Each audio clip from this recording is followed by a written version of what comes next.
Pour un briefing presse spécial et avec un invité spécial, il y a eu une ruée de professionnels de médias devant le studio Maman Nguebi de la RTNC. Ce programme d'exercice de redevabilité animé par le ministre des Médias et de la Communication a reçu ce jeudi 22 février 2024 pour la première fois et en direct sur les antennes de la Radio-Télévision nationale congolaise, le président de la République. La situation sécuritaire dans l'Est du pays, la mise en place du premier gouvernement de son second quinquennat ainsi que d'autres questions d'ordre économique et social ont occupé une bonne place de la communication du chef de l'État, Félix-Antoine Tshisekedi Tshilombo. D'entrée de jeu, le premier citoyen du pays a fait une sorte de restitution de sa participation aux travaux de la 37e conférence des chefs d'État et de gouvernement de l'Union africaine à Addis Abeba et des retombées de ses assises pour la RDC. Sur le plan sécuritaire, malheureusement, la réunion convoquée par le président João Lourenço et qui nous mettait aux prises avec nos agresseurs, entre autres, celle-là n'a pas donné de résultat parce que chacun a campé sur ses positions. J'ai redit avec force la position qui était celle de la République démocratique du Congo et notre agresseur est parti toujours dans ses manipulations et mensonges habituels.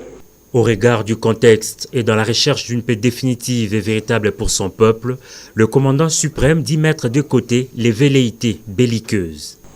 Vous avez parlé à la moindre escarmouche, vous attaquez le Rwanda et depuis on a vu qu'il y a eu un défilé diplomatique vers vous. La question c'est de savoir est-ce que vous avez renoncé à cette motivation de la moindre escarmouche ou vous avez été dissuadé de ne pas le faire? Il ne faut pas oublier le contexte dans lequel il y aurait réaction à cette escarmouche.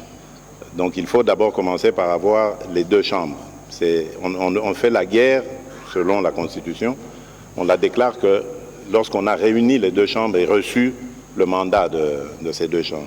Le contexte dans lequel nous sommes aujourd'hui, je peux vous le dire, je suis un observateur privilégié de ce qui se passe, ne me permet pas de mettre en pratique ce que j'avais dit.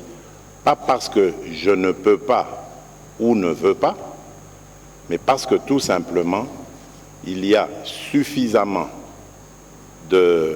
d'initiatives qui font que observer la paix est une attitude beaucoup plus sage que de se mettre en posture de guerre. Dans l'actualité strictement politique et à la suite de la polémique au sujet de l'expédition des affaires courantes par le gouvernement Samalou Kondé, le chef de l'État précise qu'il n'a nullement violé la Constitution. Je n'ai pas l'impression d'avoir violé la Constitution. Je suis guidé par un seul idéal. Pour moi, le salut du peuple, c'est la loi suprême. Le pays fait face à une situation particulière. Mais il n'y a pas que la situation sécuritaire. Et vous voulez qu'en ce moment, parce qu'il y a eu un règlement que je ne critique pas, que je ne condamne pas, à l'Assemblée nationale, qui exige au ministre de se déterminer dans les 8 jours, vous voulez que nous mettions le pays en difficulté, dans une situation de fragilité, par rapport à la situation sécuritaire, par rapport à la situation financière, mais il y en a d'autres, même la budgétaire, parce que le budget qui va être voté en fin d'année, c'est maintenant qu'il commence à se préparer. Vous voulez qu'on mette tout ça en question parce qu'il y a eu un règlement. Mais non, j'ai demandé conseil aux juristes. On m'a dit qu'il y a aussi l'article 110, je pense, de la Constitution, qui stipule que lorsque le Premier ministre dépose son gouvernement, il expédie les affaires courantes immédiatement après. C'est ce que je lui ai demandé. Et je tiens à préciser ici, pour rassurer nos téléspectateurs, l'opinion nationale, qu'il ne sera pas question de toucher 2 émoluments. Hors de question. Ceux qui restent au gouvernement, ils se font remplacer à l'Assemblée nationale par leurs suppléants. Champion de la masculinité positive, le président Tshisekedi a fait savoir qu'il tient à développer et à promouvoir le droit de la femme en République démocratique du Congo. Et dans le chapitre lié au sport, le garant de la nation a exprimé sa satisfaction concernant le footballeur Héritier Louvumbu au sujet de la résiliation de son contrat dans un club rwandais et a annoncé qu'il devra le recevoir bientôt pour le remercier vivement au nom de la nation.